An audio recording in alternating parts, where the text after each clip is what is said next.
My stepdaughter raised her champagne glass and told 40 dinner guests I was proof that rich men should always check the receipt before bringing home a wife. The room laughed. Not loudly. Rich people rarely laugh loudly unless someone else is paying for the wine. It came out in little polished bursts around the dining room of our house on Lake Washington, soft and shiny and cruel, bouncing off crystal glasses, white orchids, and a chandelier so expensive it looked personally offended by my existence. I stood near the sideboard with a tray of roasted salmon bites in my hands, because apparently humiliation pairs well with dill sauce. Paige Mercer smiled at me from the head of the table. 22, blonde, flawless, and mean, in the way only people with perfect teeth and zero consequences can afford to be. "Relax, Avery," she said, still holding up her glass. "I'm just saying Dad has always been generous. Sometimes too generous." Her brother Logan snorted into his whiskey. He was 19 and already had the exhausted confidence of a man who had never folded his own laundry. Cole Ramsey, Paige's boyfriend, lifted his phone just low enough that most people wouldn't notice. I noticed. I always noticed. My husband Garrett stood 3 feet from me in his charcoal suit, one hand around his glass, his mouth bent into something that wanted to be a smile and an apology at the same time. It failed at both. "Paige," he said lightly. "That's enough. Enough. Not apologize. Not don't speak to my wife like that. Just enough, the official language of men hoping a fire will respect good manners and put itself out." I set the tray down carefully. My hands were steady, which was more than I could say for my faith in marriage at that exact moment. A woman near the fireplace leaned toward another guest and whispered, "Isn't she the one who used to do nonprofit consulting?" I almost turned and said, "Yes, Brenda, tragic. Some of us help women start businesses instead of collecting husbands like limited edition handbags." But I didn't. Because here was the part none of them knew. Garrett Mercer did not own the fortune he served. He managed it, protected it, reported to it, spent half his life inside boardrooms decorated with my family's name. Hawthorne, my mother's name, my grandfather's empire. My inheritance hidden under the last name Lane because some families pass down pearls, and mine passed down lawsuits, betrayal, and a talent for disappearing in plain sight. Paige thought I had married up. Technically, I had married sideways into one of my employees' households, which sounded terrible on paper and even worse with champagne. "Come on," Logan said, leaning back in his chair. "It's not like she doesn't know Dad rescued her." Something cold and clean moved through me. Garrett's face tightened. "Logan?" Again, a warning without a spine. Paige placed a cream envelope on the table and slid it toward me with 2 manicured fingers. "What's this?" I asked. "A little protection," she said sweetly. "For Dad, for us, for the house." Cole's phone was still angled toward me. Recording, of course. Nothing says family dinner like amateur blackmail with a side of asparagus. I opened the envelope. Inside was a draft agreement saying I would voluntarily waive any claim to residence, support, or marital assets in the event Garrett decided the marriage had been entered under material misrepresentation. My pulse slowed.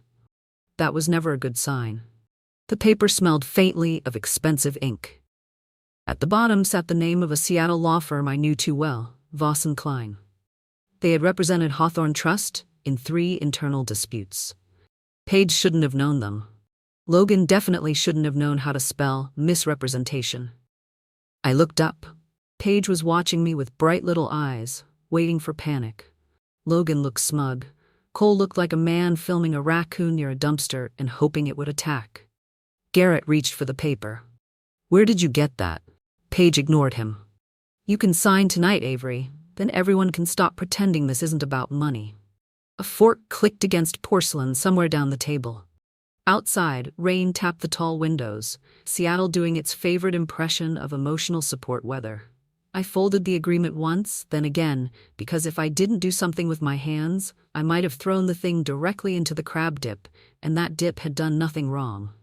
"You think I'm here for his money?" I asked. Paige smiled. "Aren't you?" I looked at Garrett. He was staring at the agreement now, confused, maybe even frightened. Good. It was about time someone else joined me.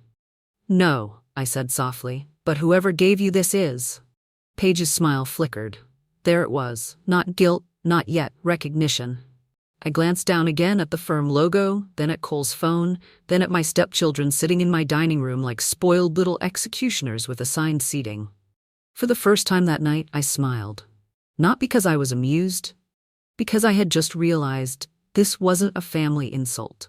It was a search party, and they had no idea they were looking for me.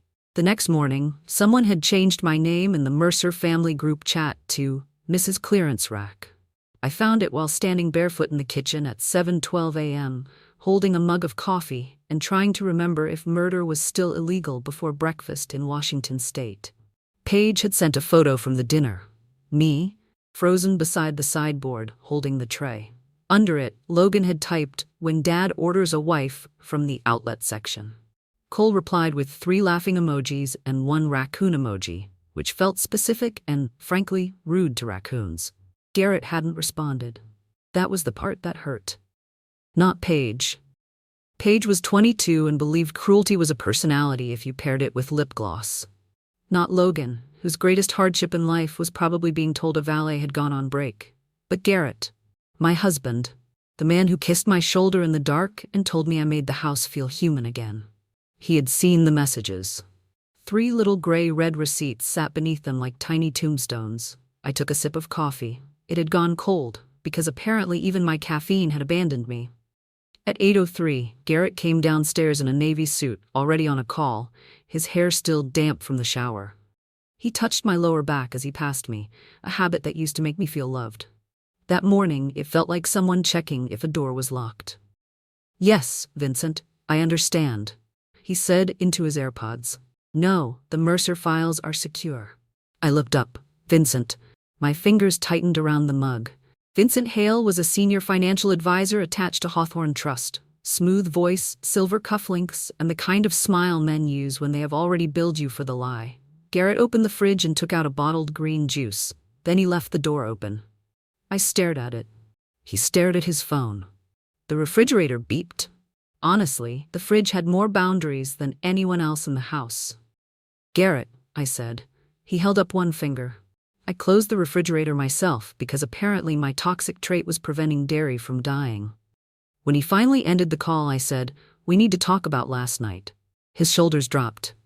"Avery, I know Paige went too far." Went too far is what people say when a toddler throws applesauce. Your daughter handed me a legal document at dinner. She was upset.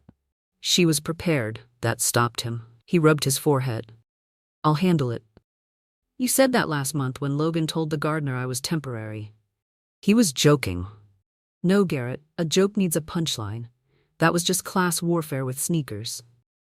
His mouth tightened, and for 1 second I saw the version of him I didn't like, the one trained by boardrooms to treat discomfort as a scheduling issue. "I have a review with Hawthorne Properties today," he said. "Please, can we not turn this into a crisis before 9? There it was again. Peace purchased with my silence. He left 10 minutes later. By noon, Paige and Logan were back in the house like unpaid emotional vandals. Paige walked into the kitchen wearing oversized sunglasses indoors, which should have been a misdemeanor. Logan followed, tossing his keys onto the marble. "Morning, Avery," Paige said. "Cute cardigan. Very farmer's market divorcee." "It has pockets," I said. "So it's already contributed more than your boyfriend." Logan laughed before catching himself. Paige's smile thinned. Small victory. I took it like a coupon. They wandered through the house while I pretended to answer emails at the dining table. I listened to cabinet doors opening, the soft slap of Paige's sandals on hardwood. Logan muttering, "Where would she even keep stuff?" Stuff. My spine straightened. I waited until I heard the hallway floorboard creak outside my office. Then I got up. The office door was open. I always closed it. Paige stood inside, one hand hovering near my desk drawer.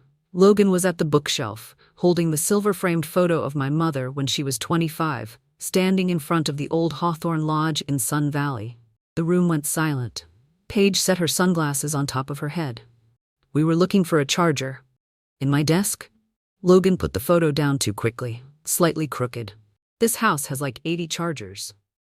"Then your odds were better outside my private office."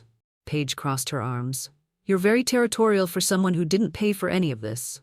That one was so stupid I almost admired the confidence. I walked to the desk slowly. My top drawer was open half an inch. Inside, my old cream envelope from Miriam Voss had been moved. Not taken. Moved. Carefully. Badly. "You need to leave this room," I said. Paige tilted her head. "Or what?" There it was. The anthem of rich children who think consequences are for people with hourly wages. "Or," I said. "I stopped being polite." Logan snorted. "That's supposed to scare us?" "No," I said. "It's supposed to warn you." They left with eye rolls, perfume, and the kind of wounded dignity usually reserved for cats removed from countertops. I closed the office door behind them and sat at my desk. That was when I saw it. A thin white strip of paper, stuck halfway under the printer tray. I pulled it free. 5 words were typed across the middle. "Find out if Lane is connected to H." My heartbeat changed. Not faster. Lower. Colder. I looked toward the hallway where Paige and Logan were laughing again, as if they hadn't just confirmed my worst suspicion before lunch. They weren't guessing anymore. Someone had sent them hunting. Paige invited me to brunch by texting, "Maybe we should reset," which was exactly the kind of sentence people use right before they try to bury you in public. The place she chose was a glassy restaurant in Bellevue, where the host looked at my thrifted wool coat, like it had wandered in without a reservation. Rain streaked the windows in silver lines. The tables were small, the chairs were uncomfortable, and the menu had the emotional confidence to charge $26 for eggs. Paige was already there when I arrived, sitting by the window in a camel coat, gold hoops, and that relaxed little smile rich girls wear when they believe the world is a dressing room. Cole sat beside her. Of course he did.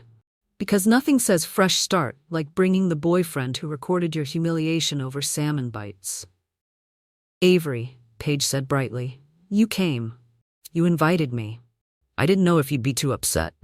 I recovered. The crab dip survived too, which was my main concern. Cole smirked into his coffee. "You're funny. I know, it's my affordable trait." Paige's smile tightened. A server came by. Paige ordered smoked salmon Benedict and a blood orange mimosa. Cole ordered steak and eggs like a man trying to prove something to livestock. I ordered plain toast and black coffee, partly because I wasn't hungry, partly because I enjoyed watching Paige try not to look satisfied. She leaned back. "You don't have to do the humble act with me." "I'm not acting. I like toast." "That's sad. It's bread with boundaries." Cole laughed once, then stopped when Paige glanced at him. She folded her hands on the table. "Look, I know last night was awkward. Awkward is when you wave at someone who wasn't waving at you. Last night was a coordinated attack with floral centerpieces." Her eyes cooled. "You're dramatic. And you're rehearsed." That landed. For half a second I saw the mask shift. Not enough to break, enough to show there was something nervous underneath. Paige looked out at the wet street. "My dad has worked too hard to have someone take advantage of him." "Then it's lucky I'm not." "You expect me to believe you married him for love?" I picked up my coffee. It was bitter and hot. "A small mercy. I expect you to understand that insulting me doesn't count as protecting him." Cole leaned forward. "Come on, Avery. You have to admit it looks convenient. Garrett Mercer, widower, wealthy, lonely. Then suddenly you're there. Quiet, helpful, no family around, no real background." No real background. I almost smiled. That was the funniest thing anyone had said all morning. And the eggs were $26. Paige lowered her voice. "If you know what's good for you, you'll sign something. Not that exact draft, obviously. Dad freaked out because you made it weird." "I made it weird? You turned it into a mystery."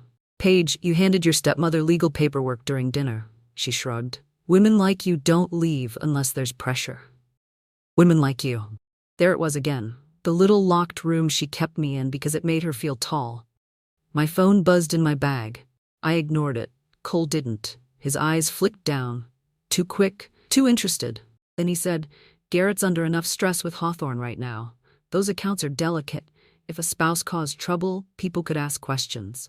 My fingers stilled on the cup. Hawthorne accounts. That was not stepchild gossip. That was inside language. The kind of phrase Vincent Hale used in conference rooms with tinted glass and bottled water no one drank. I looked at Cole. That's a very specific concern for someone whose main contribution to society is cuffed jeans. His face reddened. Paige stepped in fast. "Cole just means Dad's reputation matters." "No," I said. "Cole means someone told him what to say." The table went quiet. The server arrived with the food, smiling the terrified smile of a woman who sensed emotional violence but still needed to deliver hollandaise. She set down my toast like it was a peace offering. Paige waited until she left. Then she leaned closer. "You should be careful, Avery. If people start looking into you, they might find things you don't want Garrett to know." I buttered my toast slowly. "That sounds like a threat. It's advice. Funny how often advice comes dressed as blackmail." Her eyes sharpened. "You're not untouchable." "No," I said, "but I am observant." My phone buzzed again. This time I pulled it out. Unknown number. The message was short. "Someone inside Mercer's house is asking about your mother." Under it was another line. "Do not trust Vincent Hale." I looked up. Cole was watching my face too closely. Paige was watching Cole, and for the first time since dinner, I understood the shape of the room. Paige thought she was hunting me. Cole thought he was helping her. But somebody else was holding the leash. Garrett asked me if I had been provoking Paige while his daughter cried into a cashmere sleeve like I had personally pushed her into poverty. We were in the living room after dinner, the lake outside black under the rain, the fireplace ticking softly as it cooled. Paige sat curled on the sofa with her knees tucked under her, one hand over her face, performing heartbreak with the commitment of a woman who had definitely practiced in a mirror. Logan stood behind her like emotional security detail, arms crossed, jaw set. I stood near the mantel, still in my work blouse, holding a dish towel because I had apparently brought kitchen supplies to a family trial. Very professional, very Salem, but with better lighting. "She went through my phone," Paige said, voice trembling. "I did not," I said. "She accused Cole of spying. I accused Cole of having the subtlety of a raccoon in a gift shop, different charge." Garrett rubbed both hands over his face. He looked tired. Not cruel, not angry, just exhausted in a way that made him reach for the simplest answer, and unfortunately, tonight, the simplest answer was me being inconvenient. Logan pointed toward the hallway. "She's been acting paranoid for days. She locks her office now. Because people went into it." Paige let out a small sob. "I was looking for a charger." "In my desk drawer?" "You make everything sound ugly," she whispered. I stared at her. That was impressive. Truly. If manipulation were an Olympic sport, Paige would be on a cereal box by Thursday. Garrett looked at me. "Avery, is there something you haven't told me?" The question landed wrong. Not because it was unfair, there were plenty of things I hadn't told him. My last name, for one, my family, the trust. The fact that half his professional universe existed under a roof built by my grandfather's money. But that was different from what Paige was implying. Secrets are complicated. Lies are cleaner. "What are you asking me?" I said. He hesitated, and that hesitation hurt more than if he had accused me outright. Paige lowered her hand from her face. Her eyes were dry. Of course they were. I had cried real tears over parking tickets with more moisture. "She's using you, Dad," Logan said. "Maybe not for money, maybe for access." Garrett turned. "Access to what?" Logan shrugged too quickly. "Your Hawthorne work, files, accounts, whatever." My pulse changed. There it was. The word dropped into the room like a glass shattering. Garrett's expression hardened. Not at Logan, not enough. At the word itself. "Hawthorne is sensitive," he said quietly. I almost laughed. Sensitive. Like a rash. Like a rich old family office wasn't currently leaking secrets through his children's social circle like a cracked aquarium. "I know it is," I said. His eyes narrowed. "How?" Paige went still. She had overplayed it, only slightly. But slightly was enough. I looked at Garrett, really looked at him. The man I loved, the man who made tea when I couldn't sleep, the man who also kept choosing calm over courage because calm made him feel decent. "I know because you talk in your sleep after calls with Vincent Hale," I said, "and because your children have been repeating phrases they're not smart enough to invent." Logan scoffed. "Wow. Don't worry, Logan, your mediocrity is not the headline." Garrett's mouth twitched despite himself. Then guilt killed it. Paige stood. "See? She hates us." "No," I said. "I don't hate you. I'm disappointed you're making it so easy." Garrett stepped between us. "Enough. All of you." There it was again. His favorite word. Enough. A tiny fence around a burning house. He turned to me, voice lower. "Please, just let me handle this after the Hawthorne review. I can't have chaos right now." I felt something inside me sink. Not break. I had broken before. This was quieter. He was asking me to disappear temporarily so his world could remain neatly arranged. You're asking me to tolerate being threatened in my own home, I said. I'm asking you to give me time. Time. Rich men love time. They always thought there would be more of it because people like me kept paying for it with silence. I nodded once. Not agreement. Recognition. Later, long after Paige had gone upstairs and Logan had slammed a door with the tragic force of a boy denied a yacht, I found Garrett in his study. He wasn't there, but a banker's box sat open on the desk. Hawthorne Properties files. My mother's maiden name appeared on a folder tab near the bottom. Eleanor Hawthorne Lane. My breath stopped. Someone had not only brought the past into this house, they had filed it under my husband's name. I found my dead mother's name in my husband's Hawthorne box at 1:16 in the morning, which felt rude, because insomnia and family trauma should really schedule separate appointments. The study was dim except for Garrett's brass desk lamp, throwing a yellow circle over stacked folders, paper clips, and the kind of expensive pen men buy when they want signatures to feel obedient. Rain tapped the windows. Somewhere upstairs, the pipes made a low groan, like even the house was tired of keeping secrets. I stood there staring at the tab. Eleanor Hawthorne Lane. My mother's name looked strange in that room. Too alive, too accused.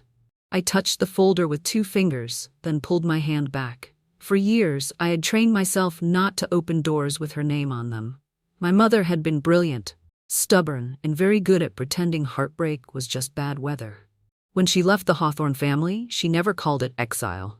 She called it choosing clean air, which sounded noble until you noticed she kept every legal letter in a shoebox under her bed. I opened the folder.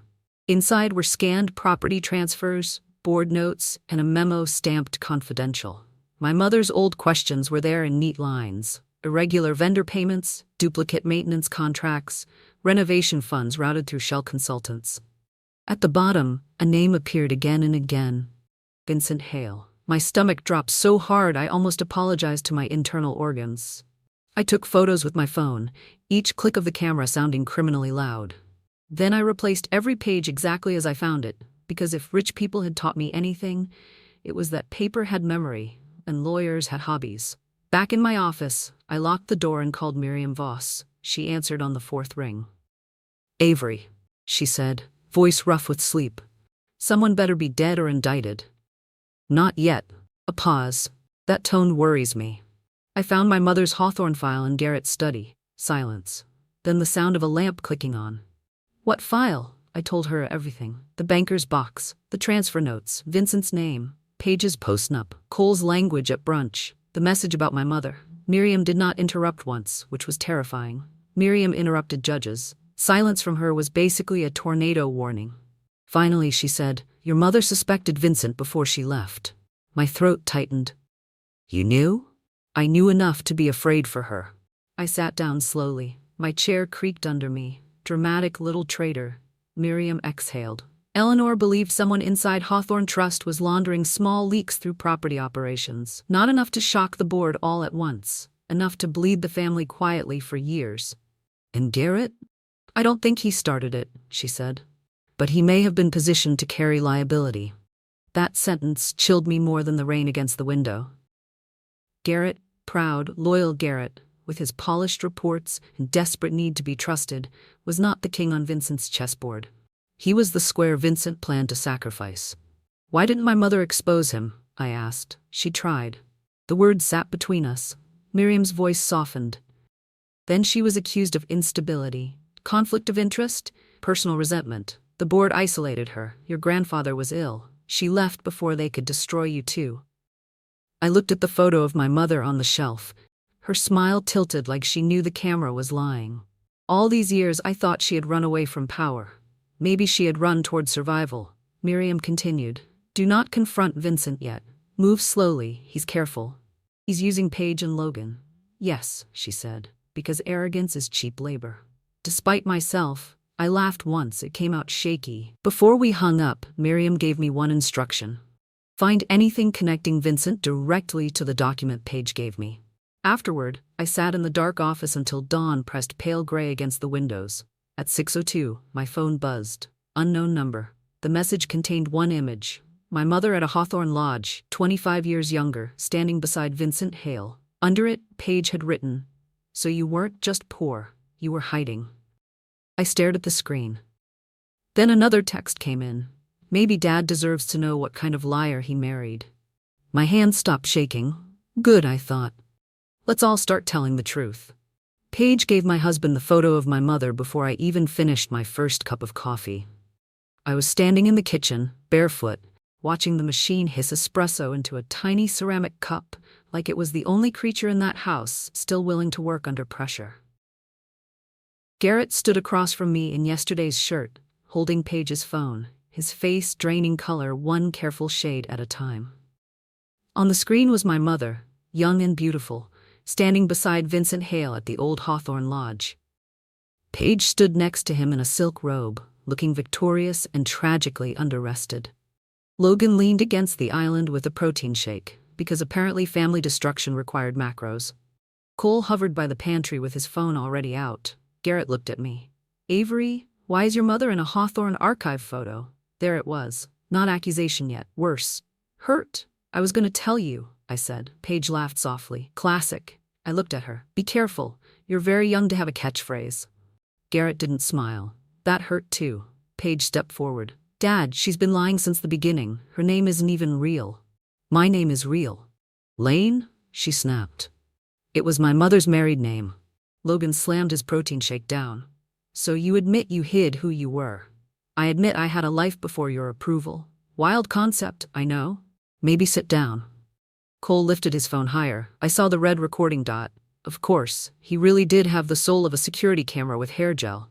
Garrett noticed it too. "Cole, stop recording." Cole lowered it halfway, which was not the same thing. Men like Cole loved halfway. It gave them plausible deniability and bad posture. Paige pulled a folded document from the counter. "We're done playing nice. You have 48 hours to leave this house, Avery. Sign this, admit you entered the marriage under false pretenses, and we won't send the video." "What video?" Cole smiled. My stomach tightened. He tapped his screen. A clip started playing. Me, in Garrett's study, opening the Hawthorne banker's box at 1:16 in the morning. No sound, no context. Just my hand moving over confidential files. Garrett stared at it. I felt the floor tilt slightly beneath me, not from fear, from rage, because the cruelest part of a lie is when it borrows the face of something true. "You filmed me in my own home?" I asked. Logan shrugged. "Security camera." "There is no camera in that study." Paige's silence was brief. Too brief. Garrett turned to her. "Paige." Her jaw tightened. "We had to know what she was doing." "We?" I asked. Paige looked away. "There, that tiny mistake." Cole moved closer to Garrett. "Mr. Mercer, if Hawthorne sees this before the review, they'll think she compromised your files. Your position could be done." Garrett's hand tightened around Paige's phone. That was the threat. Not just my marriage. Garrett's career. His name. His place inside an empire he had served for 20 years without knowing he was sleeping beside its heir. I looked at Paige. "Who gave you that document?" She rolled her eyes. "A lawyer." "Which lawyer? Why does it matter?" "Because you don't know the difference between a postnup and a parking ticket." Logan muttered, "That's not fair." "Logan, last week you asked if notarized meant someone took notes." Garrett closed his eyes briefly, despite everything. Paige's face flushed. "Vincent said it was standard protection." The kitchen went silent. Even Cole stopped breathing with his mouth open, which I appreciated as a small atmospheric improvement. I repeated softly, "Vincent?" Paige realized it too late. Garrett turned toward her slowly. "Vincent Hale gave you legal papers about my wife?" Paige opened her mouth, closed it. For once, no speech, no performance, no champagne glass cruelty, just panic wearing silk. I picked up the document from the counter and folded it once. My hands were steady again. "Thank you," I said. Paige blinked. "For what?" "For finally saying his name out loud. Vincent Hale tried to destroy my marriage in a conference room named after my grandfather." That felt a little rude. The Hawthorne Properties office sat on the 34th floor of a glass tower in downtown Seattle, where everything smelled like coffee, rain-soaked wool, and money pretending to be minimalist. I stepped out of the elevator beside Miriam Voss, wearing my plain black coat, old leather boots, and the same cardigan Paige had once called financially unsettling. Honestly, The cardigan was having a big week. Garrett walked ahead of me without touching my hand. That hurt more than I wanted it to. His shoulders were stiff, his jaw locked, and the banker's box was tucked under his arm, like evidence from a crime scene he still hoped was a misunderstanding. Paige, Logan, and Cole were already inside the boardroom. Of course, Cole had chosen a turtleneck. Men like him commit emotional fraud and then dress like European architects. Vincent Hale stood at the far end of the table in a charcoal suit, silver hair perfect, expression calm and mournful. He looked like a man about to explain that ruining my life hurt him more than it hurt me. "Avery," he said gently, "I wish this hadn't become necessary." I looked around the room. Board members, legal counsel, Garrett's supervisor, 2 assistants pretending not to breathe. On the wall behind Vincent hung a black and white photograph of Hawthorne Lodge, built by my grandfather before I was born. My family's house, my family's name, my family's blood on every polished inch of that table. Vincent opened a folder. "We have reason to believe Mrs. Mercer entered her marriage under false pretenses and accessed sensitive Hawthorne files without authorization. Given Mr. Mercer's role, this creates an unacceptable exposure." Paige looked at me with sharp satisfaction. Logan avoided my eyes. Garrett stared at the table. And that was the moment I stopped hoping he would save me. Not because I didn't love him, because I finally remembered I had never needed saving. Miriam placed her briefcase on the table with a soft click. "Before Mr. Hale continues performing concern, we should correct the record." Vincent's smile tightened. "Miriam, this is an internal matter." "Yes," she said, "that's why she's here." I removed my coat slowly. The room was quiet enough to hear rain tapping against the glass. "My name is Avery Eleanor Hawthorne Lane," I said. Paige blinked. Cole frowned like his brain had hit a loading screen. Logan actually whispered, "What?" I reached into Miriam's briefcase and placed a notarized document on the table. "I am the legal heir to the Eleanor Hawthorne family shares and the designated successor to the Hawthorne Trust voting block." Garrett's face went pale. Vincent didn't move. That told me everything. "You knew," I said. His eyes flicked once toward Miriam. "Tiny mistake. Big gift." Miriam slid another folder forward. "We also have records showing Mr. Hale contacted Paige Mercer through an intermediary, supplied legal language for the agreement given to Mrs. Mercer, and encouraged unauthorized access to documents inside the Mercer home." Paige's mouth opened. "No," Vincent said. I turned to her. "I know what Vincent said. He said just enough to make you feel powerful while doing his errands for free," which honestly, Paige, was a terrible internship. Color rushed into her face. Cole shifted in his seat. Miriam tapped the page. "Mr. Ramsey received 2 payments from a consulting LLC tied to Hale Strategic." Cole went very still. Garrett finally looked up. His voice broke slightly. "Vincent?" Vincent gave a tired sigh. "This is emotional theater." "No," I said. "This is documentation. Theater was my stepdaughter handing me a post-nup over salmon bites." One assistant coughed into her fist. "Bless her." I looked at the board members. For weeks, I was insulted in my home, recorded without consent, threatened with edited footage, and pushed towards signing a false statement. Not because I was dangerous, because Mr. Hale was terrified I was connected to the Hawthorne name. Vincent's mask cracked, just a hairline fracture. But I saw it. The room saw it. Then I opened the last folder and placed my mother's old memo beside the new bank trail. "My mother found him first," I said. "This time, I'm finishing what she started." Cole tried to leave the boardroom the second Miriam said consulting LLC, which was adorable, because apparently he thought corporate fraud worked like a bad date and he could just grab his jacket. "Sit down," I said. He froze with one hand on the back of his chair. Not because I sounded angry. I didn't. Anger gives people something to fight. I sounded calm, and calm in a room full of lawyers is basically thunder wearing loafers. Across the table, Paige stared at the payment records as if the paper had personally betrayed her.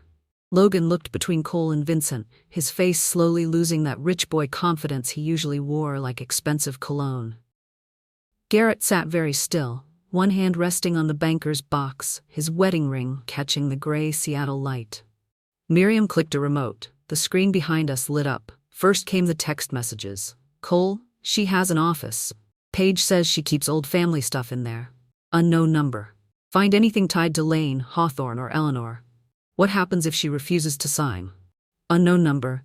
Then Garrett becomes vulnerable. Paige made a small sound. I didn't know that part. I turned to her. Of course you didn't.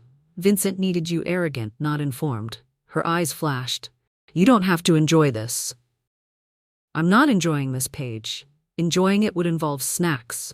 One assistant pressed her lips together so hard she nearly folded inward. Miriam continued.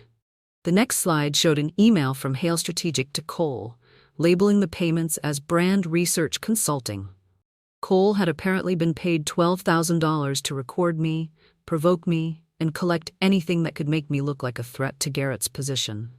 $12,000. For context, my dignity had been attacked by a man whose loyalty cost less than a used Subaru. I looked at Cole. Was it worth it? His face reddened. I didn't know it was illegal. That's comforting. I was worried you were evil and competent. Logan let out a nervous laugh, then stopped when Paige glared at him. Vincent finally moved. He buttoned his suit jacket slowly. This is a distraction. The relevant issue remains unauthorized access to Hawthorne materials. I walked to the screen and tapped the remote. The next image appeared. Security logs from Garrett's home office camera, installed without Garrett's approval through an outside device linked to Cole's account. Then another image, Paige forwarding screenshots of my mother's photo to Vincent. Then Logan's message to a friend Dad won't even know. Vincent says this protects him. I heard Garrett inhale sharply. That sound hurt. Not because he was shocked, because he should have been shocked sooner. I looked at him. Your children were used because Vincent knew they wanted to believe the worst of me. Garrett's face tightened. Avery?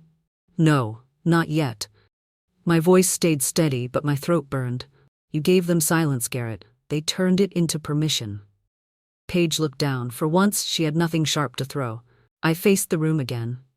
I didn't hide my identity to trap anyone. I hid it because my mother was punished for telling the truth too soon. I wanted evidence before I walked into another Hawthorne room and got called unstable, bitter, emotional, or whatever word powerful men use when a woman finds the receipts. Miriam placed a final document on the table. Effective 10 minutes ago, she said. Mr. Hale's access to all Hawthorne operating accounts has been suspended pending investigation. Vincent's face changed. Just for a second, but I saw the fear underneath. He reached for his phone. It did not ring. It did not unlock. It did not save him. I smiled then, small and cold. Problem, Vincent? Vincent Hale's phone refused to unlock, and for the first time since I had known him, the man looked like he wanted to negotiate with technology. He tapped the screen again. Nothing. The boardroom stayed silent. Rain slid down the glass walls behind him, turning Seattle into a gray watercolor of bad decisions and expensive umbrellas. Somewhere near the door, Cole was breathing like a golden retriever trapped in a tax audit. Vincent lowered the phone slowly. This is outrageous, Miriam smiled. It usually is, when consequences arrive without an appointment. Garrett stood, voice tight. Vincent, tell me this isn't true. That was Garrett.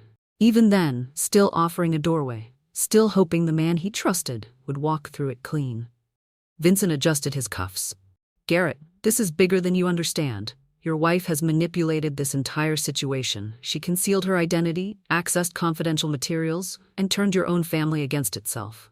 My family was already turned, I said. You just handed them flashlights and told them where to look. His eyes cut to me, cold now, no more polished concern. There's no proof I misused funds. Miriam opened another folder. I almost admired the timing, almost. Miriam could make paper feel like a weapon, which explained why half of Seattle's legal community either feared her or sent her fruit baskets. She slid copies across the table. Duplicate vendor invoices. Renovation contracts paid twice. Transfers routed through North Pike Advisory, which is registered to your former assistant's brother-in-law. Charming touch, by the way. Family businesses are so meaningful. A board member picked up the document. His face tightened. Vincent pointed at Garrett. Mercer approved those operational batches. Garrett flinched. The sacrifice. Vincent turned fully toward the board. Mr. Mercer had direct oversight. If there were irregularities, they happened under his supervision. The room shifted toward Garrett. I stepped beside him, not because he had earned protection yet, but because the truth had. Garrett signed summaries prepared by Vincent's team, I said, but the underlying vendor changes were made before the reports reached him. Miriam clicked the remote. New screen. Login records. Timestamps. Vincent's credentials. Altered vendor codes. A late-night access pattern spanning 3 years. Then one more file appeared. Eleanor Hawthorne Lane Memorandum. My mother's notes. Vincent's jaw tightened. I read the line aloud because my mother deserved a voice in that room. Vincent Hale is isolating payment approvals through property operations while keeping board summaries clean. My voice shook on her name just once. I let it. Vincent's face went pale under the expensive tan.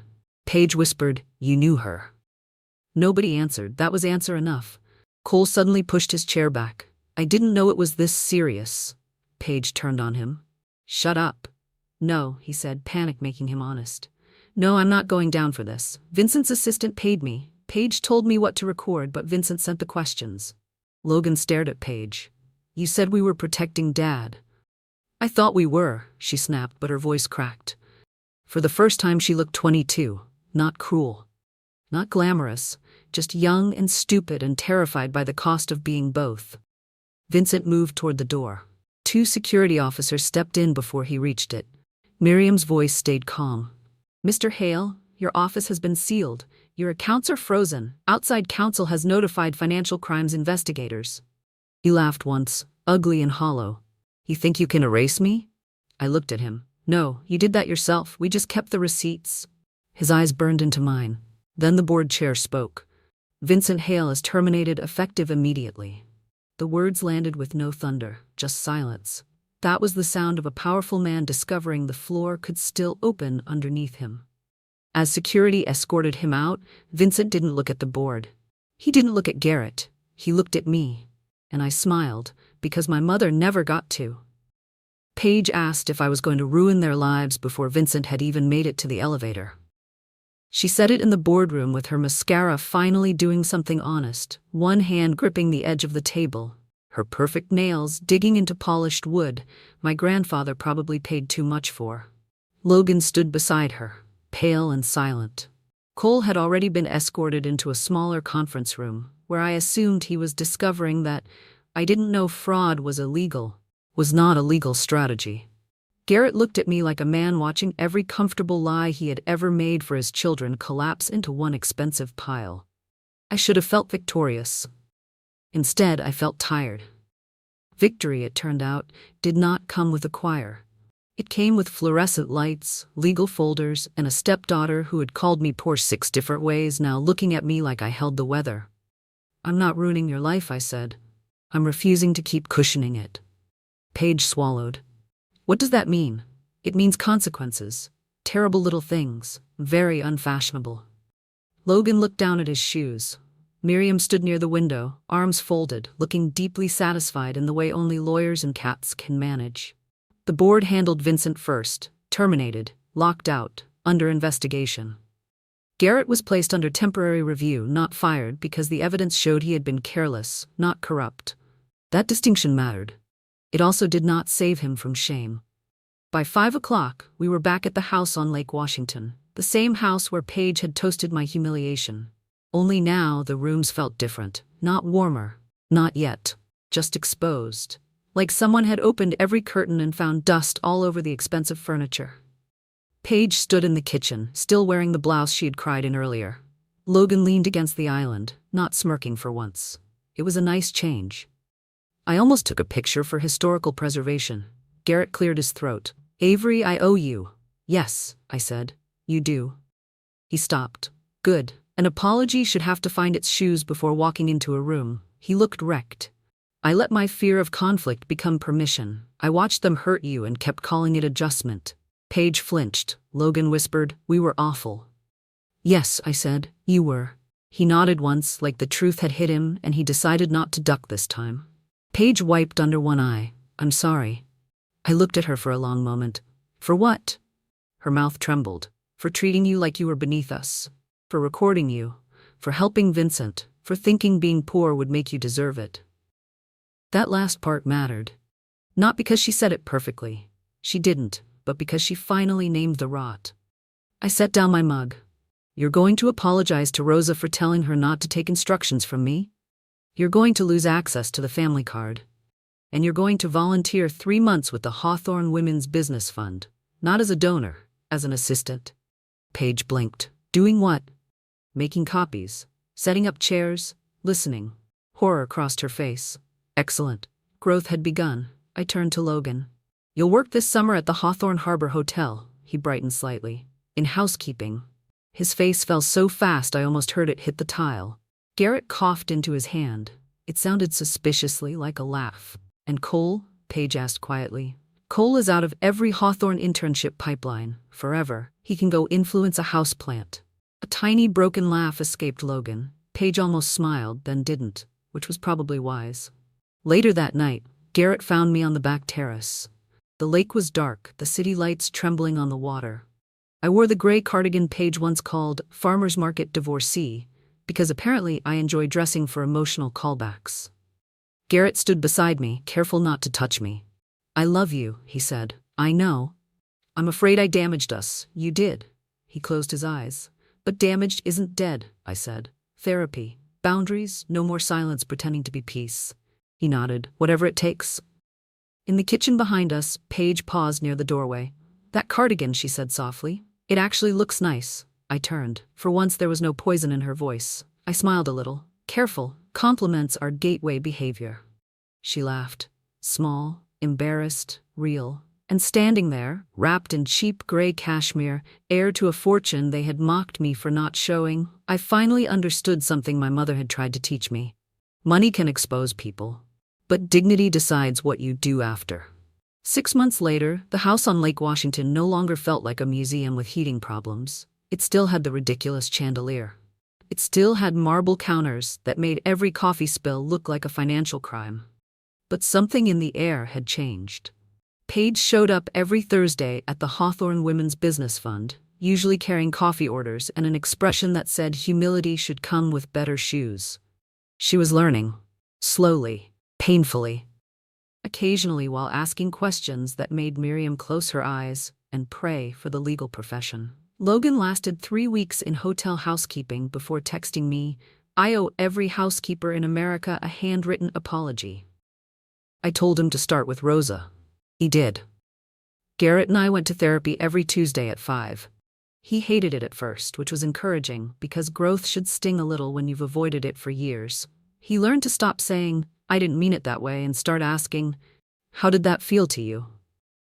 I learned that forgiveness did not mean pretending the knife had been a spoon. Vincent Hale's case moved slowly, as rich men's consequences often do. But this time, slowly did not mean safely. One evening, Paige found me in the kitchen wearing that same gray cardigan. She smiled. Still no designer label? I looked down at it. No, but it has survived betrayal, fraud, and brunch in Bellevue. She laughed, and for once so did I.